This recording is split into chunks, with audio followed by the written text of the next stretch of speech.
Hey everybody, in this video we're going to be talking about three simple rules that you should follow in each and every one of your Survivor leagues. If you follow these three rules, I can guarantee you will do better than 99% of the population in Survivor leagues that aren't following these three simple steps that give you such a big advantage when partaking in your Survivor league. We're going to do a lot of Survivor League content this year as we did last year. So if you want to get some tips and advice week in, week out, make sure you subscribe to the channel so you don't miss a beat. So looking at the three rules I think will help you win your Survivor League. Really simple rules, nothing too complicated. Number one, check the spread. Two, avoid trap games. And three, plan ahead. I guarantee you do these three things, you're going to put yourself in a tremendous spot in a position where you will find yourself winning leagues more often than not. So rule number one, check the spread. This is the most basic thing you have to be doing. You must be doing if you're involved in a Survivor League. It can be somewhat annoying and tedious to gather all the spreads of each team. So I do it in my videos for you, which I can put a link to as an example. But what I do is I take the teams that are favored by the most, put them in a little bit of matrix and examine each team, the pros and cons of picking them for a Survivor pick each week. And what the spread is saying is, in an average game, how many points is this team expected to win by? So when you see the Buccaneers minus 12, mathematicians and the number crunchers say that in any given game, we can expect the Buccaneers to win by an average of 12 and a half points. If you look at the Broncos game, they're saying that the Broncos win this game by an average of 6 points. So obviously, you're thinking more about taking the Bucs than the Broncos because on average, the Buccaneers are likely to win by a lot more points. And you can and what I do is you can transform the spread into a money line percentage and the percent odds to win as according to Las Vegas. So that's what I do. And this spread line is a direct correlation to the odds percent chance to win. So something that you have to be taking into account no matter what, even if you ignore their other two rules, you should be checking the spread for every single game you pick in your Survivor League. And then rule number two, almost as important is avoiding trap games. And when I talk about trap games, I think of two things that really come to mind where a lot of people get tripped up in picking Survivor losers. And that is they're not taking the home team and they're picking teams in divisional matchups. And those are killer games. They've often been the reason that my Survivor seasons has been ruined is picking trap games in situations where I really couldn't avoid it. But for the most part, if you're picking, you're really going to want to avoid taking teams on the road and also taking teams that are playing their divisional opponent. There's a couple of reasons because of this. For the home team, playing on your home turf, Vegas and the odds makers give that about a 3 points worth of advantage. So already being just playing on your home turf gives you a more likelihood chance to win, which makes sense when you think about it. You plan on, with your home crowd cheering you on. And then divisional games, these teams play each other within the division twice a year. A lot of the guys, especially quarterbacks, defensive players, have been in these teams for a long time. Bitter rivalries. They know the other team, this other side of the football very well. They always seem to play these games a little bit more competitively. So I think divisional games are one you should generally stay away of. And if you're looking at this and you don't really believe me, I pulled out some stats and I pulled out some games from last year to illustrate this.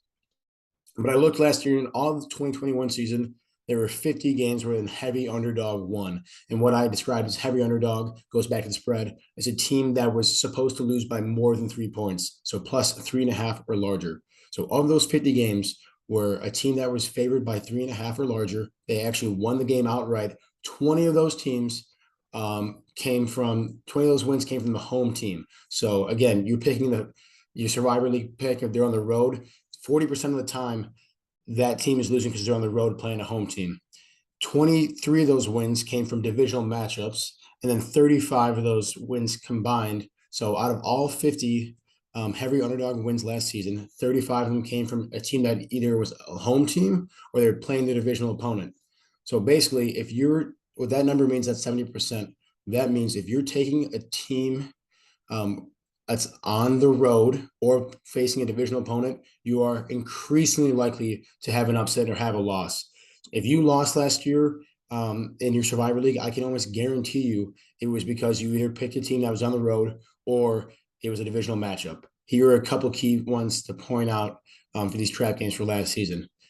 Number one that hurt a lot of people was Tennessee at home versus the Texans. In my video, I advised against this. Even though the Texans were one of the worst teams in football last year and the Titans were the best team in the AFC, if you can, I recommend not taking these divisional matchups just because things like this seem to happen sometimes for no apparent reason at all. Doesn't make any sense, but yet, divisional matchups something to stay away from. Here's one that knocked me out and a lot of people last year. The Bengals, the Super Bowl runner-ups, great team facing the Jets, annually one of the crappiest teams in football. But for some reason, this is the Mike White game. This was a gimme, but for some reason, the Bengals are on the road. You go to play the Jets, and you're playing in front of your home crowd in New York, and the Jets pull out an absolute shocker and beat the Bengals. So again, trying not to pick the away team. And then here's an example of both a team on the road facing a divisional opponent, just about the scariest thing in the world. You can never, ever pick this game if you can't help it. But the Buccaneers with Tom Brady playing the Saints without Jameis Winston, they're throwing out like Trevor Siemian, they're throwing out Taysom Hill out there. It doesn't matter. The Buccaneers go on the road and lose to the Saints. So these are some examples of trap games that you just want to stay away from if you can. Obviously, throughout the course of the season, you're going to have to pick some divisional matchups. You're going to have to pick some teams on the road, but you want to minimize that as much as possible if there's an just equally as good alternative out there.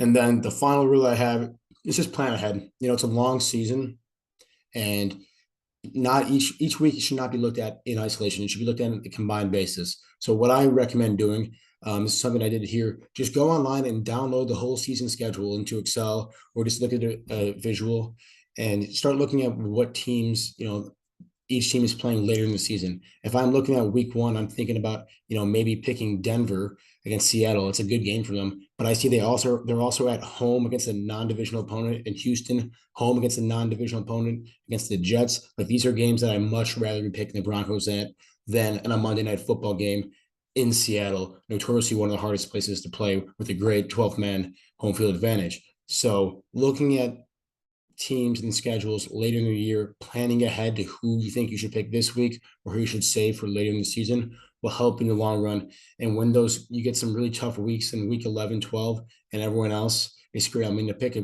a game, when you planned ahead and you save a good team in your back pocket for that same situation, you're going to be outlasting a lot of your opponents who don't have that same advantage as you because they didn't plan ahead.